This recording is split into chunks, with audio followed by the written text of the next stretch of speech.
Have you ever stopped to think that the same supplement dose can save one person and seriously harm another? With vitamin D, this happens more often than you think. While many take 10,000 IU per day believing they're doing the right thing, others develop serious side effects without even realizing it. Why does this happen? Is there truly a one-size-fits-all dose? Or are we following generic formulas for problems that demand personalized solutions? In this video, we're going to expose what no one tells you about high-dose vitamin D and what the latest science reveals about the key factors that make the difference between benefit and risk. In recent years, vitamin D became a health trend. Videos, posts, influencers, all pushing the same magic number, 10,000 units a day. That dose became a symbol of energy, immunity, and overall wellness. But what started as a clinical guideline turned into a universal fix-all solution, passed from person to person without any context. After all, if it works for that influencer, it must work for you too, right? Wrong. This is the core issue. We treat health like it's a cookie-cutter formula.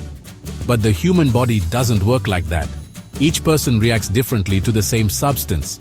And when it comes to vitamin D, that individuality becomes even more critical. Your genetics, body weight, age, daily routine, skin tone, and medical history all affect how vitamin D is absorbed and used. What does that mean? It means the ideal dose isn't copied, it's discovered. And blindly following popular advice could send your health in the exact opposite direction. Now that you understand the real problem, let's go deeper into what actually happens inside your body when vitamin D gets to work. Vitamin D isn't just a vitamin. It's a prohormone. Its functions are far more complex than most people realize. So, it begins with sun exposure on the skin or through food and supplements. But you know, that's only the beginning. Once inside the body, vitamin D goes through two key conversions. First, in the liver, it's turned into 25-hydroxyvitamin D, or 25-OHD. That's the form most blood tests measure. Then, in the kidneys, it becomes its active form, 1,25-dihydroxyvitamin D. That's the version that actually interacts with receptors throughout the body. It influences over 2,000 genes and affects systems like immunity, cardiovascular health, muscle strength, and bone formation. But here's the catch. Your blood level doesn't always reflect how much vitamin D is truly active or usable. Liver function, kidney health, inflammation, and genetic differences can all alter how efficiently your body converts and uses vitamin D. So, two people taking the same dose can have very different blood levels and honestly, very different effects. That's why reference ranges vary. Under 20 nanograms per milliliter is severe deficiency, 20 to 30 is insufficient, 30 to 50 is generally adequate, 50 to 80 is ideal for certain conditions. Over 100 can be dangerous. Understanding this cycle helps break the illusion that more is always better. Now that you know how vitamin D behaves in your body, it's time to talk about what happens when this same compound starts doing damage. Vitamin D is vital, but like any powerful substance, it has a tipping point. When taken in high doses over long periods, without supervision or testing, it can silently become toxic. One of the most common effects of overdose is hypercalcemia, too much calcium in the blood. That can lead to symptoms like nausea, appetite loss, constipation, muscle pain, weakness, irregular heartbeat, and, in severe cases, kidney damage. And the worst part? The early signs are subtle. Most people mistake them for stress, diet, or fatigue. So you might be harming yourself while thinking you're getting healthier. You know, there are actually documented cases of people taking 10,000, 20,000, even 50,000 IU a day just because they saw it online. And well, they ended up hospitalized. These aren't the norm, but they really are a wake-up call. Because honestly, what heals one body can actually poison another. That's exactly why there's no such thing as a universally safe dose. Only context. The real question isn't, what's the best dose? It's, what's the best dose for me? To answer that, we need to really understand why high doses work for some people and just not for others. It all comes down to biological variability. Not all bodies process vitamin D the same way. There are 5 major factors that, well, change everything. First, genetics.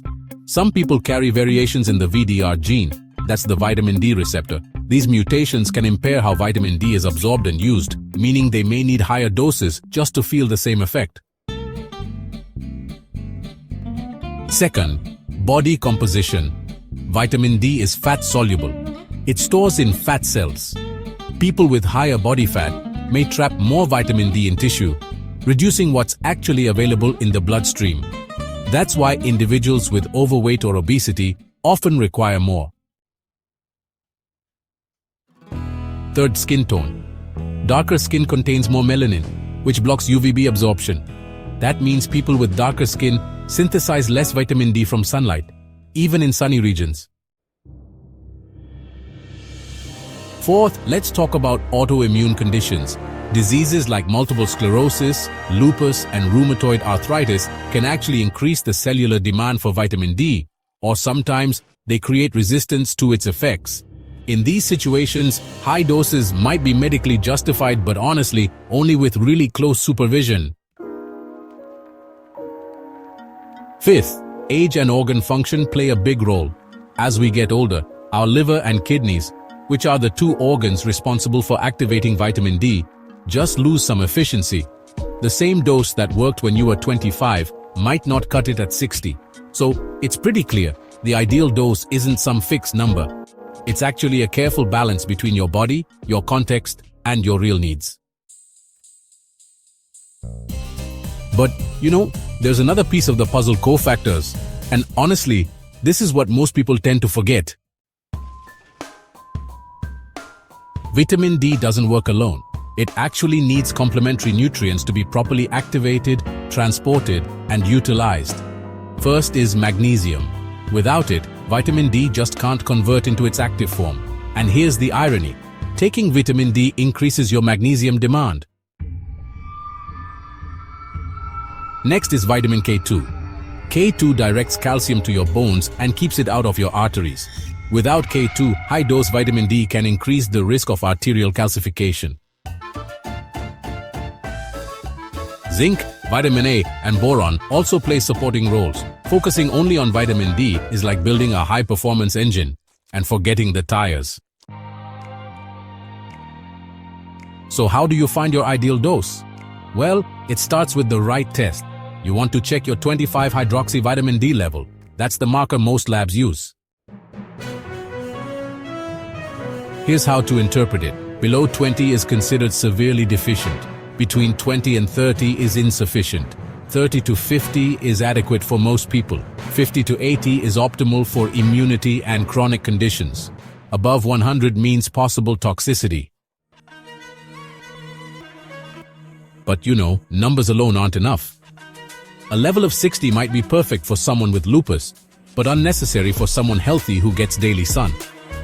Other tests help complete the picture: serum calcium, to rule out hypercalcemia, parathyroid hormone, or PTH, to assess calcium regulation, magnesium, often overlooked, but really critical, and kidney function, especially important in older adults.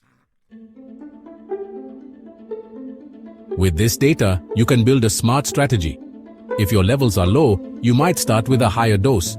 Just short-term, Then retest after 30 to 60 days.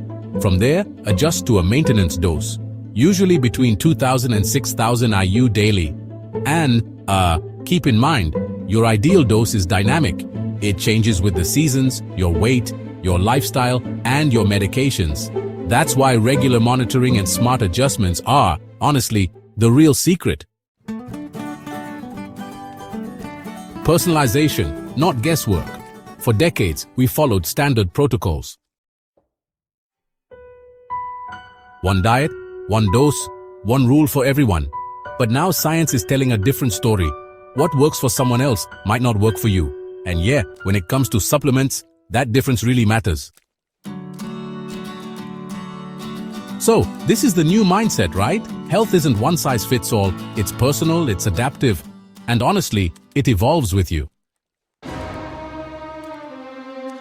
Today we have access to lab testing, genetic insights, and tools to fine-tune our wellness. That doesn't mean more complexity, it means smarter simplicity. Random supplementation is fading out. What's rising is a new approach, one that respects your body's unique voice. Your body is always sending signals. The question is, are you listening? You are not a number, and your health shouldn't be treated like a statistic. The same dose that helps one person can harm another. And with vitamin D, the smart path isn't imitation. It's understanding, testing, adjusting. Personalization is the new standard. If this video made sense to you, share it. And if you want to go deeper, there's a video on screen right now about the signs you might be taking too many supplements. I'll see you there.